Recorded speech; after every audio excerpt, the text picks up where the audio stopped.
What's up, y'all? It's your girl V with Reality Recap here for our weekly recap of the latest episode of Love During Lockup, Season 7, Episode 4. We are streaming live right now across Instagram, Facebook, YouTube, and today, y'all can't see it, but I have TikTok on here as well. So, welcome to my TikTok followers. Let's take care of a little bit of business. Make sure you like this video, guys. Like, share, subscribe to my YouTube channel, Reality Recap 2876. It's in my links on all my platforms on Facebook, Instagram, and TikTok. Subscribe to my YouTube channel so you see all my live and pre recorded recaps and short videos, giving you all the reality news, gossip, and covering recaps of all your favorite reality TV shows. What's up, y'all? Happy Saturday. We're going to get into Love During Lockup. The chats are open, so you can let me know your thoughts on the episode as I give you mine. TikTok. I'm so happy to have y'all on here. I have not gone live in TikTok so long. It's a love-hate relationship with TikTok. I swear, because they took my page, they banned my page when I had like 15,000 followers and growing. So I'm trying to get back into it, but it's a love-hate relationship for real. So yes, chats are open. Let me know your thoughts on the episode as I give you my unsolicited thoughts. And we're going to start out with this couple that you see right here. Let me put them up on the screen. Ayesha and Michael or Michael. I think he said it's Michael, but they have a K in it. I think I heard Ayesha ask his aunt about that. But let's talk about this couple because wait a second, y'all. Why production play like this? Why production put 999 years into release? Production is so shady. They are so shady. But yeah, Ayesha has made it to Alabama. She's so excited to be there. This is where Michael is from. She's there to meet his aunt, see this property that she's heard so much about, where it's all about he was a farmer and had cattle and this great land and this home. And she came to Alabama to see that and also hoping to see Michael while, visit him in jail while she's there. And lastly, she says she wants to see a lawyer because Ayesha believes that there is a mistake when she looks on the website and the website says he's like 70 something years old. The website says that he won't be out for 999 years, essentially serving life. She does not believe that to be true. She thinks there's some error on the site. I don't know what error that could be, but she thinks that is some error on the site and she wants to get to the bottom of it and help him get out. So, with that said, Ayesha goes to Michael's aunt house. And I didn't feel like Ayesha asked his aunt enough questions. I mean, you really had her there to kind of tell you what is he locked up for, how long is he locked up, what's going on with him. But she was more excited to go to his land where he supposedly had this cattle and all these things, honey. And they go over to this dirt road, this long winding dirt road, and the aunt's like, oh yeah, I'm gonna stay here. I can't walk up all the way up there. It looked like they walked for miles and miles, child. They was walking for 40 days and 40 nights. Ayesha and her friend who supported her and came to Alabama with her. They walked so long, y'all. It went from day to night, child. They get up, they're walking, they're seeing caution tape. They talking about, is that blood on the caution tape? Is loose dogs, debris, and trash everywhere. And they walk up to this trailer that looks haunted and abandoned. Y'all saw this ain't Chat GPT put this together for me, but that is the actual trailer that she walked up to. The caution tape was on the floor. I had Chat GPT put it around the house. But she walks up to this house. She brave because I would not have gone up inside of there. I would not have gone inside of that home. I'm sorry. I just would not I would not have done it. But they go inside the home and the home looks ramsacked. They think they see bullet holes in the house. It was a lot. It was a lot. Hey, Miss K Davis for checking in on you. Who said, I can't believe she left the baby with the auntie. The little cabbage back smoochie. Child, she love that dog smoochie, honey. That cabbage patch dog, she love it too, Dave. And yeah, I was saying, well, they done left the auntie down there in the car all this time. But child, she go walking up in that house, and yeah, it don't look like nobody's lived there for a very long time. It's essentially abandoned. That's what it looks like to me. It's giving abandoned trailer for sure. And she starts grabbing all this mail, like she sees paperwork and manila envelopes. She's grabbing all this mail. And I'm saying, yeah, take the mail if you think that's gonna help you figure out what's going on with him. But also, girl, his aunt is right there in the car. Why aren't we just having a conversation with the aunt? But yeah, they go and get all this paperwork together. They take it and come back down. And then that's finally when she starts to, say, yeah, it looks some type of way. And then she asked the aunt, so when's the last time you been up there? She's like, oh, I ain't been up there in over 10 years. The aunt honestly behooved me because she made it seem like, yeah, his father before he passed, put that trailer up there, had it all nice and clean, as if this was something that recently happened and she ain't even visited in the last 10 years. So who knows when, because she did say Michael's father passed away. So he did all of this before he passed away, and it's only been 10 years since she last visited. How long has this man been locked up? I really have to know. I wanted to look because I know I showed you guys. I don't know if his parole dates show like when he originally got locked up, because it seems like he was locked up. He got out, went back again, and and it's been in since. And I was trying to see. No, it just says that I was trying to see on the website, did it show his original, like, when he went in date for this time that he's serving now? But it basically just said that, yeah, he was denied probation in 2022 and that he goes back in front of the parole board in 2027.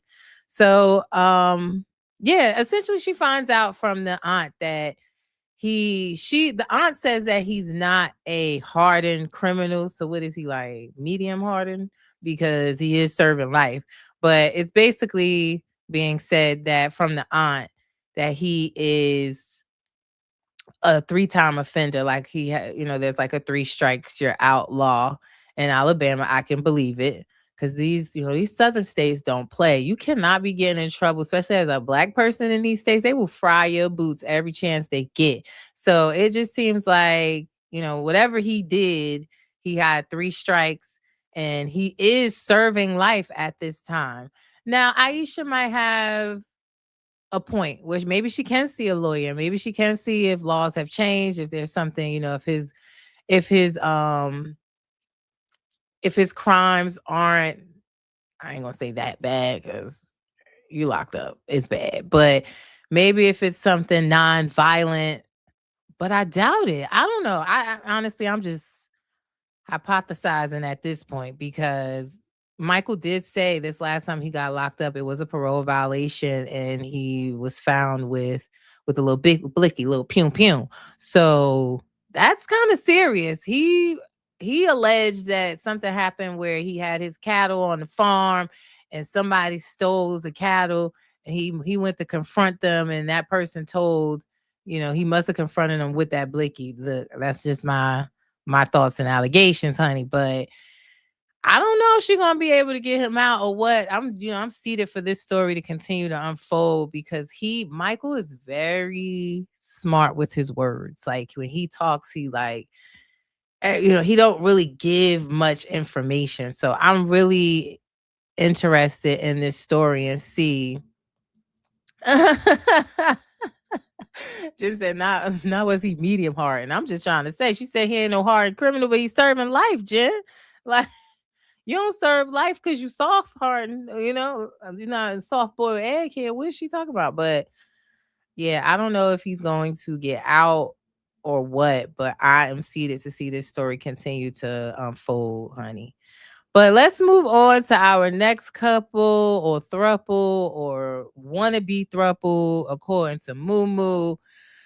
Mumu, Bonita, and Goddess. So we got to learn a little bit more about Mumu's baby mother, Bonita, who we met in a previous episode. Bonita is an entrepreneur. She has a juicing business. We saw her out in the park selling juices. She says she sells adult breakfast items. She sells waffles in the shapes of Gucci's and Peens, honey.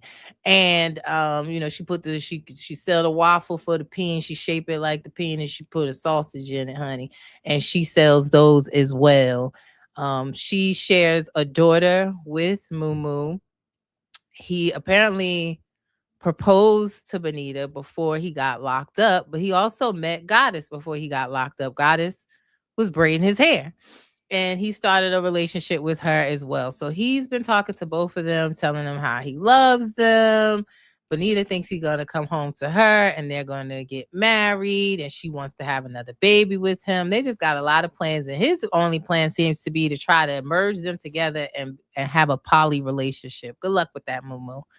For real. Um Bonita has some secrets that she's keeping from Mumu. We saw her in the pawn shop this episode. She's in the pawn shop because she says she lost the ring, the engagement ring that Mumu gave her. I don't believe that. Did y'all believe that? Because no way, Mumu, let me back up for a second. Mumu has a few businesses, right? Like he says he has a tow truck company, he sells cars, and he says everything is legit. We'll get to that legit part in a second. I'm gonna spill the tea. We'll get to that. But he seemingly was living a comfortable lifestyle before he left, where he had, flashy clothes, jewelry, Prada sneakers. And thank you, Princess, on Instagram. Exactly. I think she pawned that ring too.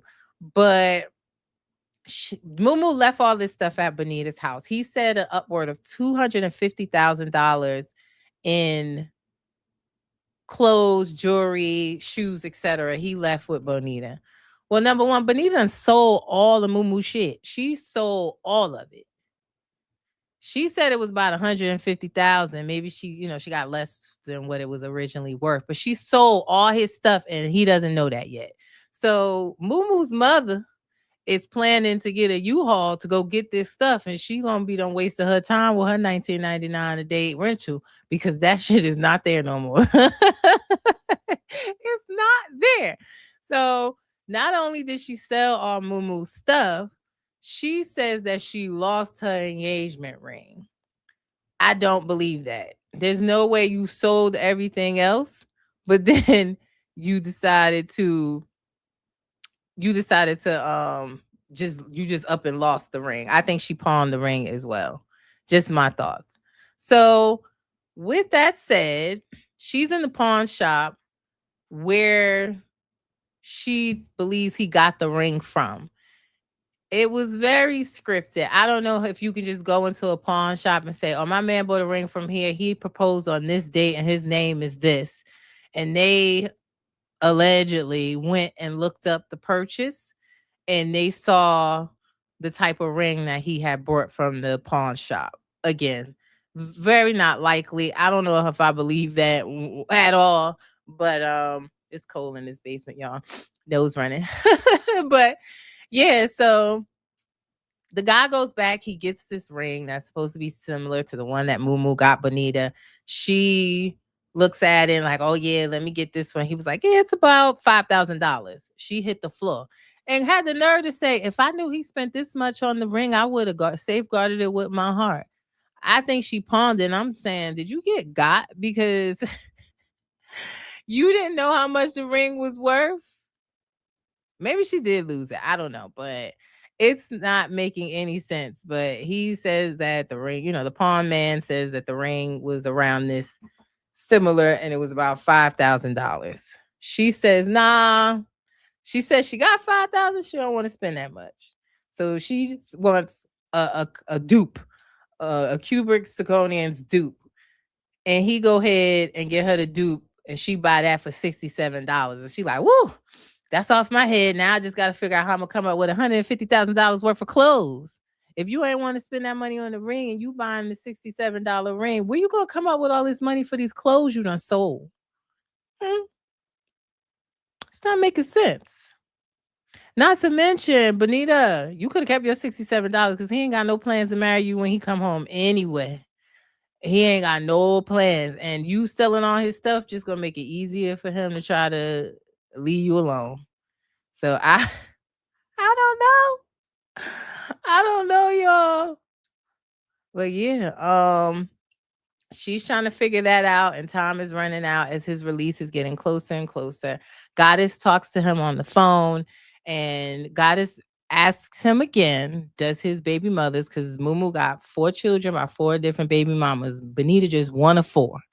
So she asking him, like, do your baby mothers know that I exist, that we're in a relationship? And he like, well, I kind of kicked it around. Like he kicked it around in a can. He like, yeah, I kicked it around, but I ain't know make it official. But God is saying like, well, you told me not too long ago that they were aware. And her baby daddies, she got 2 baby daddies too. Like Goddess's baby daddies know she's in a relationship. So why don't your baby mothers know? So she gets upset and suspicious. I will say Goddess was on Instagram with Mumu about a week, 2 weeks ago. They were on she did like a cute little reel video, and she pointed the camera to her passenger seat and he was sitting over there. So I was thinking, okay, I guess she won her man. She decided to stay with him. I don't know. But then yesterday or day before yesterday, Mumu put this up on his Instagram where he was basically saying, God will show you things that need to be seen in different ways. And it looks like he was in the hospital. Something happened to his hand. And then he posted this as well, where he said, everybody that hit me up, I appreciate it. I'm straight, always a soldier. I'm a shake back. One thing I learned, when a motherfucker never around when shit happens to me, but I'm always by their side when shit hit the fan, shows a person will prioritize what they feel important. Now, I can't say he's talking about Bonita or Goddess. I just know recently, the day that this happened, Goddess doesn't seem like she was at the hospital or anything like that. She really just been in her bag. She's an amazing hairstylist, braider, and she just been in her bag, to me, seemingly using this platform in a positive way to get her money up. She's a talented girl. And after listening to Bonita selling this man stuff and all the things that she's done, I don't know. And it seems like they had a toxic back and forth relationship before Mumu went away. Goddess is a prize, if you ask me. She's beautiful, got a nice little body yaddy on her. Like I said, she got her head on straight. She's getting to the bag. I don't know if they're still together or not now. We'll have to we'll see what happens on the rest of the season. But just looking at her social media lately, I'm not sure she's stuck around for the nonsense. I haven't found Bonita on I haven't found her on Instagram or Facebook yet, but I found Goddess, I found Mumu, I found Emily, somebody else I found. I felt Titus. We all know Monique got me blocked, but I found Titus. Jen said, yeah, it sounded like she pawned it for sure. And hopefully he don't be back in jail for not for the DV child. He gonna be back in jail for other reasons, I think. So Mumu mentioned on the show again that he has a tow truck company business. Well, it seems like he does. He does promote that on his page. What concerns me is he also promotes, like, he has his tow truck company, and it seems like if he tow your car and you don't come get it in 30 days, he's selling it. I don't know if that's a law. I don't know if that's a thing you could do. It seems like a very quick turnaround time to be selling somebody else's property. But it's like, that's basically what he was saying. If he tows a car and you don't come get it within 30 days, he's selling it. And he also be posting things on his on his Instagram, like, oh, I got license plates that's good for 30 days. he's selling it. Like, it seems like, again, it may be in a legit business, but it seemed like he doing some things on the side that's not legit. Mumu, you on national TV. I want you to stop. I want you to stop, or you end up right back where you just came from. So not sure what happened with his finger. Definitely don't seem like, selling people's license plates or selling their cars after 30 days of it being on your tow lot is the best thing you should be doing right now. Your page is getting more attention, is growing. Like, stop. Why are you promoting that on social media? The police will use that against you, sir. Princess, you from Baltimore, right? She said people in Baltimore do it all the time. That's legal in Baltimore to be selling people's cars and taking the license plates and reselling them to be used for a couple months. If it's legal, cool. Yup, it's legal, or just yup, that's what they be doing. Let me know. Don't just tell me, yup, princess. Is that legal to be? First of all, is it legal to sell a car that's on a tow lot after 30 days? Second, is it legal to then sell that car, keep the plates that was on the car, and then be on Instagram talking about, so y'all can get these plates for $200. They good for 3 months. They'll buy a lemon and keep buying that, child. Not up here in Jersey, princess. That ain't working up here in no Jersey. Wow. Well, maybe it's I still don't think it's legal, princess, but that's what the people doing. I just don't want him to get in trouble.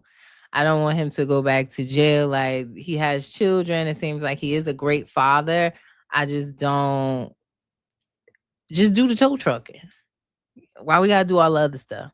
And if you are gonna do the other stuff, don't promote it on your social media while you're on national TV. That's all I'm saying. But yeah, I'll keep y'all posted on what's going on. Like I said, Goddess has been straight on her brain and promoting her business. It's legal to sell a car left after 30 days, princess. Princess. After 30 days, that's my concern. But all right, princess. Whatever you say. Let's move on to our next couple, Emily and Justin.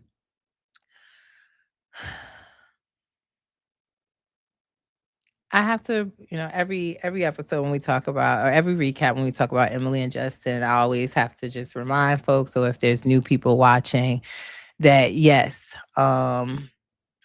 Justin unalived himself in prison in July of last year. I mentioned in the last episode that I feel like there were some mental health issues or concerns that Justin had way before he met Emily. Emily has been receiving a lot of backlash online from Justin's friends and family, and these ex-girlfriends who have a lot to say about her, and basically blaming Emily for Justin unaliving himself in jail, saying that when this show airs, the viewers are going to see how much of a monster she is. I'm going to be honest. I have watched these episodes looking for this monster to appear, and I haven't seen it. All I've seen is Emily be honest about what she does. We know she works in the brothels out in Nevada. And she has not lied to him about that at all. She's made it very clear what she does. And we also find on this episode, she also does some adult films. And she makes good money off of that. And up until recently, while dating Justin, she has never had to send him any money, but she sent him about $5,000 recently. Listen, Justin crying that she's, doing whatever she's doing, but he's taking the money that she made from doing said things. So I'm trying to figure out, where is the monster? Emily is an honest, I was gonna say honest working. It is honest work. She telling what she do. It's legal out there. It's honest work. And she's upfront with him. She makes it clear, she's trying to support herself, her son, and also sending him $5,000 in jail. So I just don't see the monster that everyone is trying, not everybody, but his family and friends and ex-girlfriends are trying to paint her out to be. And on top of that, in this episode, Emily is being harassed by Justin's not one, but two ex-girlfriends who are, now that I'm learning, hang out together. And one seems to be over Justin. The other one is still in love with him, still wants to be with him, and is sending large paragraphs. Emily, I would not have read that shit. You good, girl. Because I would not have read that long ass paragraph that girl sent you. Like, it would have been blocks real quick. Who got time for that? Like, that word to followers. If you be writing paragraphs under my comments, good luck. If you think I'm reading that. But she's getting this long message of this woman saying, "Oh, Justin told me you're just a bank. He just using you for money. You're just to pass the time. He's going to be with me and loves me." How does this woman know that she gave Justin money? Hmm? How did this woman know that she gave Justin money? So there's some truth in what this woman is saying about Justin. So I'm not gonna sit here, sad that sad, and I don't make light of that at all, that he unalived himself in prison. But again, I believe that those issues that he was having, those demons he were fighting, existed way before Emily. And he out here playing the field. He got one ex running his social media. That was red flag number one, that Emily reached out to him on Facebook and his ex-girlfriend is the one that connected them together. Then you have this other ex-girlfriend. They're hanging out together. And I'll be side-eyeing her like, well, you hooked him up with Emily. Knowing that, or telling me that he loves you, girl. Y'all gonna be together when he come home. I know that. I don't know why it's so hard for him to say. Bitch, what? You hooked him up with Emily. It's giving weird vibes. It definitely is. So I don't see the monster that they want Emily to be. Emily told me to reach out to her management, try to schedule an interview with her. I will definitely do that so we can try to get her up here and hear more of her side of the story, because this is another situation where I want to hear what she has to say. I do. But this dude playing the field. And this ex-girlfriend, I don't remember her name, was it Brittany or something like that, some basic, but it seems like it's a long lasting relationship where he knows her family and all the things and he can't seem to let it go. But now he also was talking about how he loved Emily so much and he wanted to try to be with her, and he's now blocked his ex-girlfriend because she's stirring up trouble. Too late. You were pillow talking to your ex-girlfriend about Emily. That long citation she sent Emily had some truth in it. I don't know if it's 100% true, but it definitely has some truth in it. So another episode of me not seeing Emily as a monster, as a liar, as none of that, if I'm being honest. And that's all I got to say about that. Let's move on to our next couple, Rich and Felicia. Rich and Felicia, we were introduced to in the last episode. Felicia has been locked up for 9 years. She went in when she was 17 years old. So she's basically coming out with that same mindset, if you ask me.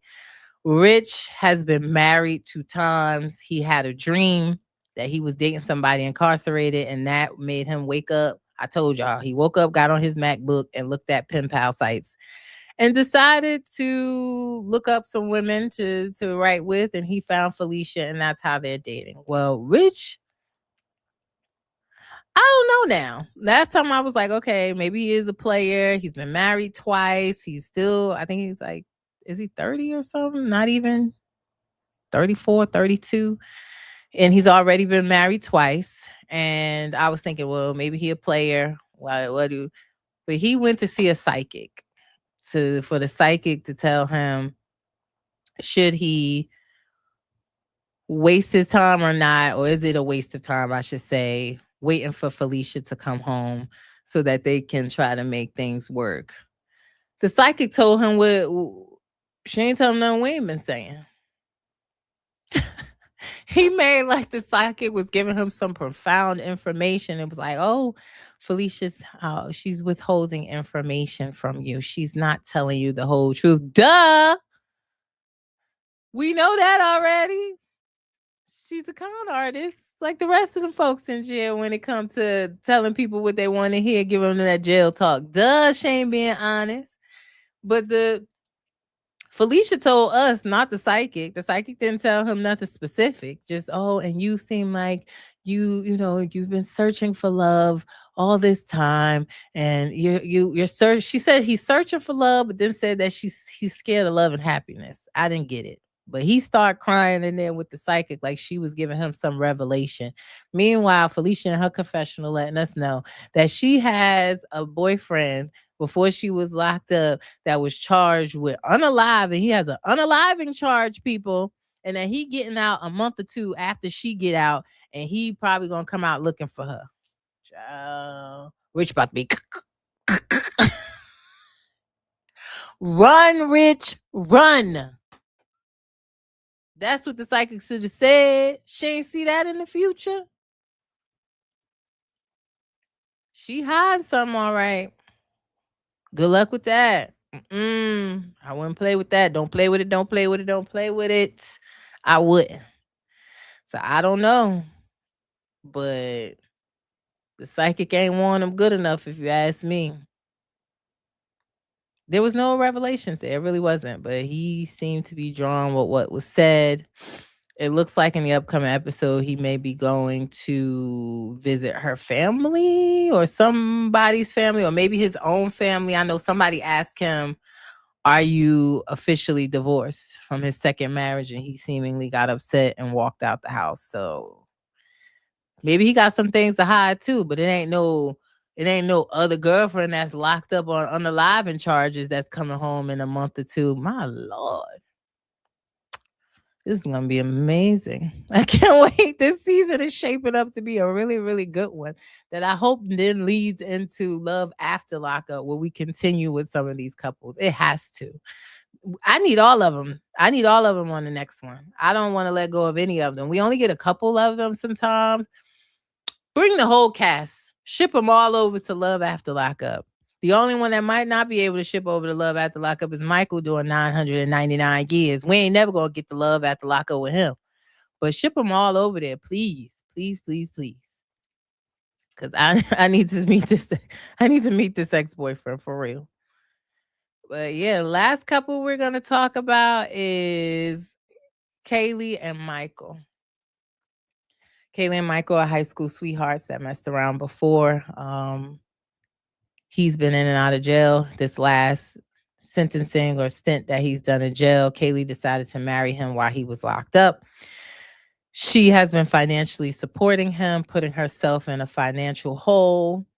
And she went to go buy him some clothes in the last episode, $700 worth of clothes. She's swiping card after card after card. They all declining.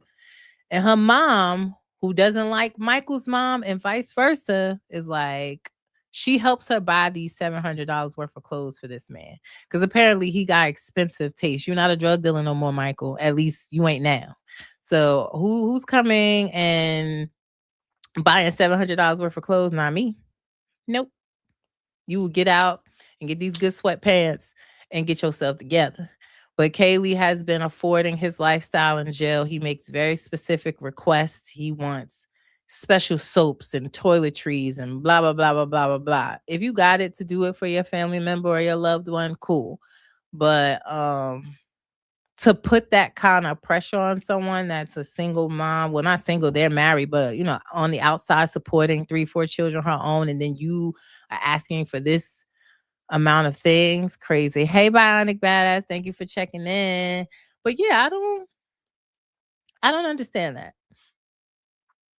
So Kaylee tells Michael's mom that she's gonna meet her for lunch, but doesn't tell her that her mom is coming. And she already know they don't like each other. They get there. Kaylee mom came in hot. She did. She came in hot, like, oh, so basically you ain't taking care of your son. And I feel like my daughter footing the bill. Michael's mom had some valid points. She was like, that's her fault that she want to take care of him. I tell him no. Because what you got to know about jail is like, you don't have to send them money for commissary. They're still going to get fed. They're still going to be able to shower and do all those things. You're just making it extra comfortable for them. Like they get to buy extra food so that they have, they can be cooking oodles and noodles on the radiator and shit like that. It's not like you're essentially just making it more comfortable for them in there. And Michael's mom is like, no, because I'm not supporting what he did to get locked up. So no, I don't support him in that manner, but I go to visit him every other weekend. But I'm not sending him a whole bunch of money. Your daughter has decided to do that. Your daughter has decided to marry him while he's locked up. And I told you, Michael's mom has made it clear to Kaylee, like, yo, you should not have married him. He's hard-headed. He's chauvinistic. Like, if somebody mama's telling you that, why wouldn't you listen?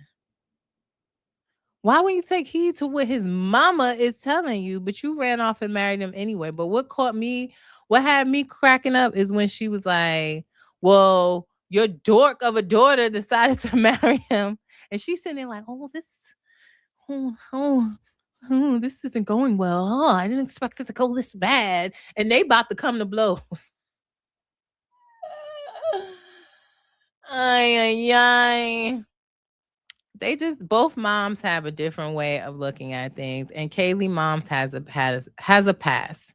She struggled with addiction. She apparently stole Kaylee's identity when she was a minor, ruined her credit, stole money, but she went to jail, served her time, and she got clean, and she's come home and changed her life around. And that was years ago, because I think Kaylee and her mom went like 7, 8 years without even speaking. So it definitely has, their relationship has grown closer. Kaylee's mom gets to see her grandkids. But Michael's mom, what I don't like is she's holding that over her head, like as if she's better than Kaylee's mom. That I don't like. Now, if you want to be on the stance of I'm not supporting him while he locked up. He needs to learn from his mistakes. If you choose to do that, cool. But for you to be like, yeah, I'm better than you. I know I'm better than you. Or both of them, honestly, as far as just making jabs at how they have decided to be moms, that's like mom code. You don't really be mom shaming nobody.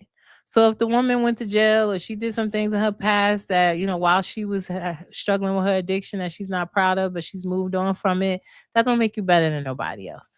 And if Michael's mom decides that she is not going to take care of him while he's locked up, he needs to come home, prove himself, and take care of his own grown-ass man self, then that's cool for her to do too. So everybody should just mind their business. That's how I feel. Neither one of them, the mom shaming, I don't like that. But Kaylee mom got up on there and she told her, like, you a bad mom. I'm a better mom than you. I'm better than you. She picked up that huge ass cup of water and said, whoosh, all over Michael's mom. Now, Michael's mom been talking a lot of shit, y'all. I really expected her, like when she threw that water on her, I thought she was about to jump up and fight because that's how she been talking, real tough. She's been talking real tough these last couple of weeks. And she just stood there like, you better put your mom on a leash. Wait till Michael hears about this. What Michael gonna do? He locked up. What Michael about to do? Huh? Nothing. And if he get mad at Kaylee the one that took them to lunch together and didn't tell Michael's mom that she was gonna be there. That's what she messed up. You should have gave her a heads up because she probably wouldn't have came. And then she's made it clear now that she's never gonna talk to Kaylee mom again. Whew. Lot going on. Lot going on this season, honey. I don't know where this is going to lead them because Michael is also hiding money. Kaylee is, like I said, a mom out here trying to take care of her kids, keep up with him in jail, and she's sending him money. And apparently, he saved up like $13,000, and he has it in his mom's bank account. Kaylee has no idea. Hey, Lily, thank you for checking in on YouTube. But yeah, Kaylee has no idea that she out here struggling. She has put credit cards in Michael's names and maxed them out. She's digging herself into a financial hole while he's taking the money, saving it in his mama bank account.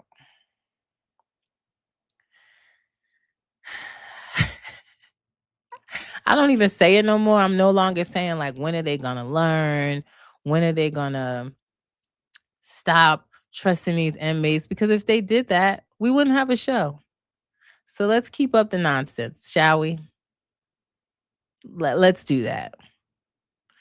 But yeah, y'all, it's been an interesting week. Another great episode. This is a really good season of Love During Lockup. I'm not disappointed by anybody's storyline. Like, you typically, there's one or two couples that I really don't care for, or not that I don't care for them, I just don't think their storyline is interesting. Not this season. Everybody's storyline is interesting. And like I said, I really want all of them to move to love after Lockup. I do. But yeah, another great episode. If you have not watched it, make sure you do. This was Love During Lockup, Season 7, Episode 4. And before I get out of here, let me just plug myself really quickly. Put this up on the screen because I did an interview. It dropped exclusively on my YouTube channel on Friday, but I interviewed Love and Hip Hop Miami star Nadia. She is currently being featured on season 7 of Love and Hip Hop in a love triangle with Michael Blackson, herself, and his fiance Rada. They were both pregnant at the same time. And I just felt like she was not getting her story across. There's more scenes with him and his fiance telling their sides, or Michael Blackson telling his side of the story. And I wanted to hear from Nadia. Great interview. It's on my YouTube channel, links in my bios on all my platforms. Please go support, run those numbers up, like, share, subscribe to the YouTube channel, and watch the interview. Leave comments because apparently Rada is not happy with this interview. She was posting all morning, honey. Did I do that? Not my intention. I just wanted to hear Nadia's side of the story. It's a great interview, so go check it out, y'all. All right. Now, I will be back midweek to talk about, we don't really have much coming on this weekend because of the Super Bowl. So Potomac is on hold till next, not this Sunday, but the following Sunday for their reunion part 1. I believe Married to Medicine is on hold this week too. So we will get together about midweek and just do a catch up on what is on. You know, Beverly Hills came on, I was about to say Shahs of Sunset, but The Valley, Persian Style is on. And we'll talk about what's to come. We have Love is Blind on its way back. We have Bell Collective is returning on the 13th. So we got some shows for the winter lineup coming back. We also got the trailer for Real Housewives of Rhode Island, a new franchise. So much on the agenda for us to just catch up and have a little tea talk. So y'all look out for that. So again, like this video, please. Subscribe to my YouTube channel. It's Reality Recap 2876. It's in my links and bios on all my platforms. And follow me. What you see down here on the screen, Reality_Recap. You can follow me on Instagram, Facebook, and TikTok for all the trending reality, news, and gossip. Now, as I always say before I end my shows, reality TV stars are humans too. Let's not forget that. Make sure you watch Love During Lockup. I'll be back next Saturday, same time, 1:30 p.m. Eastern Standard Time. So set those alerts to cover episode 5. Y'all enjoy y'all weekend and stay warm because it is brick out there. Stay warm. It's your girl V with Reality Recap. Peace.